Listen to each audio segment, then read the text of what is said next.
What if I told you that this flimsy piece of paper in your wallet, is the most powerful and dangerous weapon ever created? It's not just money, it's a global operating system, a secret code that runs our world. Every barrel of oil, every iPhone shipped from China, every major international deal. It's all processed through this system. The dollar is the default setting for human commerce. But what if that operating system was secretly rotting from the inside out? What if a new, invisible, decentralized code, a digital ghost in the machine, was designed not just to compete with it, but to overthrow it? This isn't a story about stocks or investments.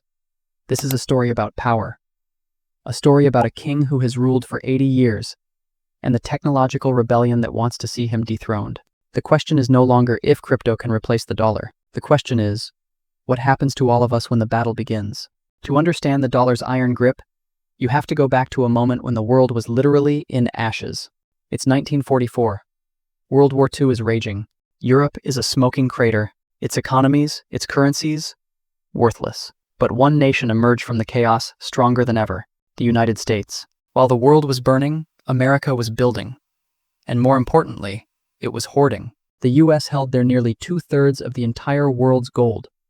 So, in a quiet New Hampshire town called Bretton Woods, the winners of the war gathered to design a new world. The deal they made was simple, profound, and profoundly unequal. Every other major currency on Earth would be pegged to the US dollar. And the dollar? It would be pegged to gold, at a fixed rate of $35 an ounce. For the first time, the global economy had a single, stable anchor, and that anchor was America.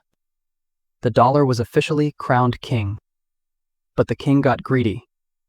By the late 60s, America was writing checks it couldn't, and the American vaults started emptying. Fast. Then came the night money died. In a stunning television address, President Nixon looked the world in the eye and announced that the United States was closing the gold window. In an instant, the Bretton Woods system collapsed. Nixon severed the last link between money and anything real.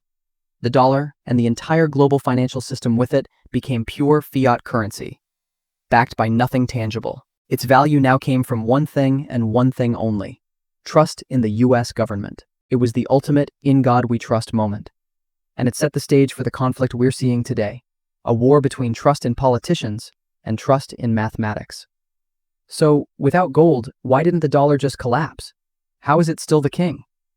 Because in the chaos that followed, the US pulled off one of the most brilliant geopolitical masterstrokes in history.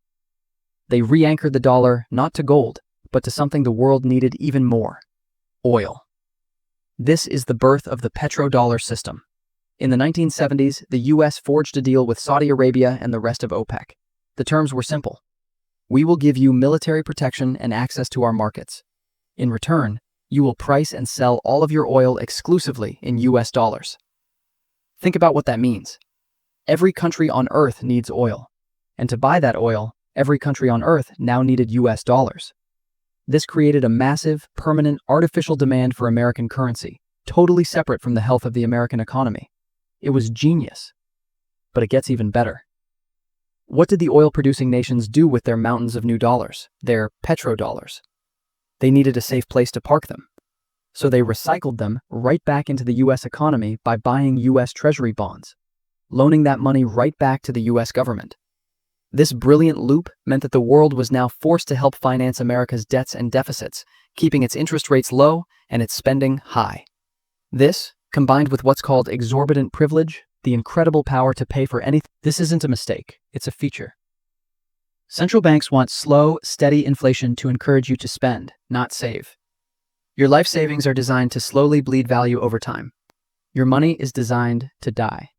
And it was this fundamental problem that gave birth to the rebellion. In the depths of the 2008 crisis, as trust in the entire banking system evaporated, an anonymous creator named Satoshi Nakamoto unleashed a white paper into the world.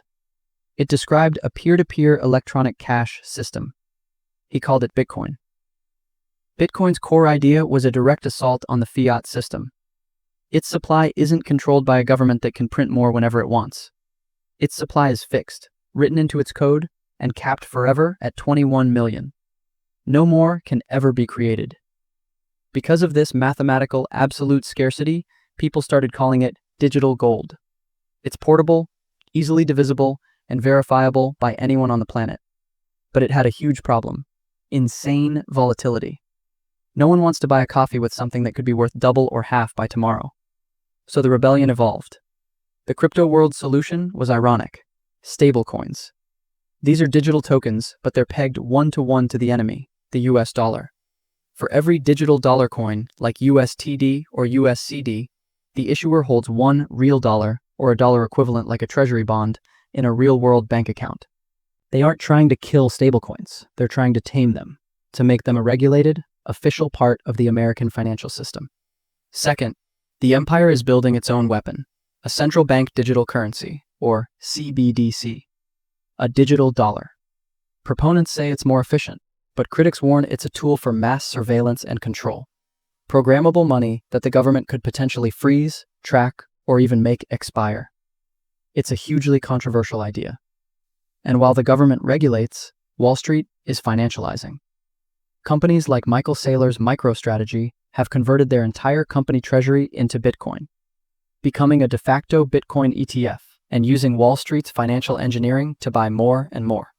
They're taking this raw, revolutionary asset and packaging it for mainstream investors.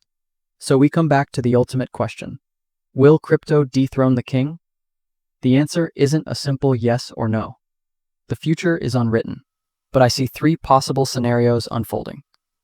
Scenario 1, the assimilation. In this future, the US wins. Regulated, dollar-pegged stablecoins become the dominant way we transact digitally. The dollar's network isn't broken, it's upgraded for the 21st century. Bitcoin survives, but only as a niche asset, a digital gold held by investors, but it never becomes money. Scenario 2, a multipolar world. The dollar's dominance erodes, but doesn't collapse. The world fractures into competing currency blocks: a US digital dollar zone, a Chinese digital yuan zone, maybe a digital euro. And running between them, like a neutral Switzerland, is the decentralized crypto economy, Bitcoin and Ethereum, acting as a settlement layer for countries that don't trust each other. Scenario 3, the Great Unraveling. This is the most extreme and least likely scenario. A perfect storm of runaway US debt and hyperinflation causes a catastrophic loss of faith in the dollar. As people flee their collapsing national currencies, they don't run to another government's money. They run to the only neutral